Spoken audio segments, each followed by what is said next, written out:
السلام علیکم ورحمۃ اللہ۔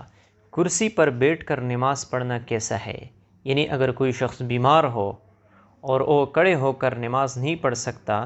تو کرسی پر بیٹھ کر نماز پڑھ سکتے ہیں یا نہیں؟ یاد رکھنا کہ بیماری کے متعلق جو آپ صلی اللہ علیہ وسلم کا ارشاد ہے کہ اگر کوئی شخص بیمار ہو تو اگر کھڑے ہو کر نماز نہیں پڑھ سکتا تو بیٹھ کر نماز پڑھ لے، اگر وہ بیٹھ کر نماز نہیں پڑھ سکتا تو لیٹ کر نماز ادا کر لے۔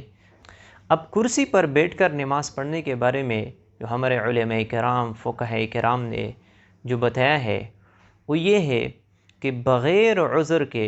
کرسی پر بیٹھ کر نماز پڑھنا یہ جائز نہیں ہے۔ یعنی اگر کوئی شخص قیام پر قادر ہو اور رکوع اور سجدہ بھی کر سکتا ہو اور وہ کرسی پر بیٹھ کر نماز پڑھ لے تو پھر ان کی یہ نماز جائز نہیں ہے، نماز درست نہیں ہے۔ اسی طرح اگر کسی کی معمولی سی بیماری ہو،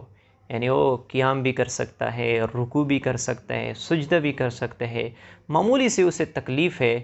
تو وہ اگر کرسی پر بیٹھ کر نماز ادا کر لے تو ان کی یہ نماز درست نہیں ہے، شریعت نے اسے اجازت نہیں ہے، یعنی اس کی نماز جائز نہیں ہے۔ اب کون کون سی صورتیں ہیں جس میں اگر کوئی شخص کرسی پر بیٹھے تو اس کی نماز جائز ہو جاتی ہے؟ تو یاد رکھنا اگر کوئی شخص ایسے ہو کہ وہ قیام بھی نہیں کر سکتا اور اس کے ساتھ سجدہ بھی ادا نہیں کر سکتا، یعنی زمین پر سر ٹکا کر سجدے پر اگر وہ قادر نہ ہو تو اس کے لیے شریعت نے اجازت دی ہے کہ وہ کرسی پر بیٹھ کر نماز ادا کر سکتا ہے۔ تو یاد رکھنا اگر کوئی شخص ایسے بیمار ہو کہ وہ زمین پر بیٹھ کر سجدہ ادا نہیں کر سکتا اور اس طرح رکوع بھی نہیں کر سکتا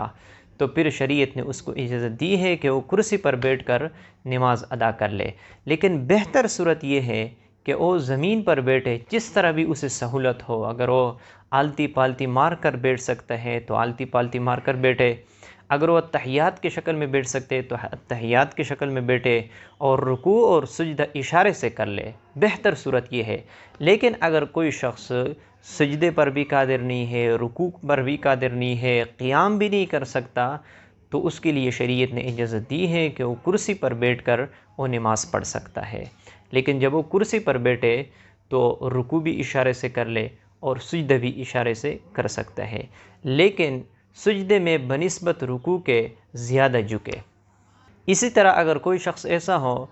کہ وہ سجدہ بھی ادا کر سکتا ہے اور رکوع بھی ادا کر سکتا ہے لیکن اسے سخت تکلیف ہونے کا غالب گمان ہے،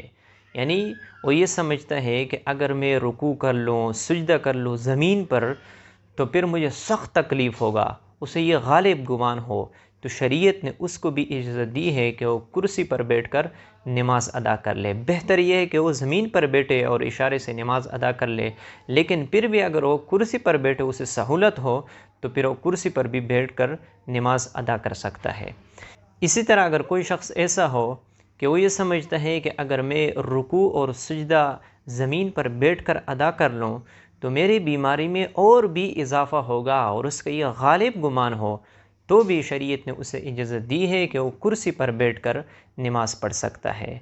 تو میں نے آپ لوگوں کے سامنے مکمل وضاحت کے ساتھ بیان کیا ہے کہ اگر کسی کا کوئی عذر نہ ہو تو اس کے لیے کرسی پر بیٹھ کر نماز پڑھنا یہ جائز نہیں ہے۔ ہاں اگر کسی کا عذر ہو اور عذر کی تفصیل میں نے آپ لوگوں کے سامنے مکمل وضاحت کے ساتھ بیان کیا ہے تو پھر شریعت نے اسے اجازت دی ہے کہ وہ کرسی پر بیٹھ کر نماز پڑھ لے۔ لیکن اس سے بہتر صورت یہ ہے کہ وہ زمین پر بیٹھ کر اشارے کے ساتھ رکوع اور سجدہ کر لے، یہ بہتر صورت ہے۔ لیکن اگر اسے اس میں تکلیف ہو، بیٹھ کر وہ نہیں پڑھ سکتا تو بھی شریعت نے اسے اجازت دی ہے کہ وہ کرسی پر بیٹھ کر نماز ادا کر لے۔ تو مجھے امید ہے کہ آپ لوگوں کو کرسی کے متعلق جو مسئلہ ہے آپ لوگوں کو سمجھ آ چکا ہوگا۔ اگر کوئی سوال ہو تو آپ ضرور پوچھ سکتے ہو۔ مجھے خاص دعا میں یاد رکھنا، اللہ تعالی ہماری مشکلات کو ختم فرمائے۔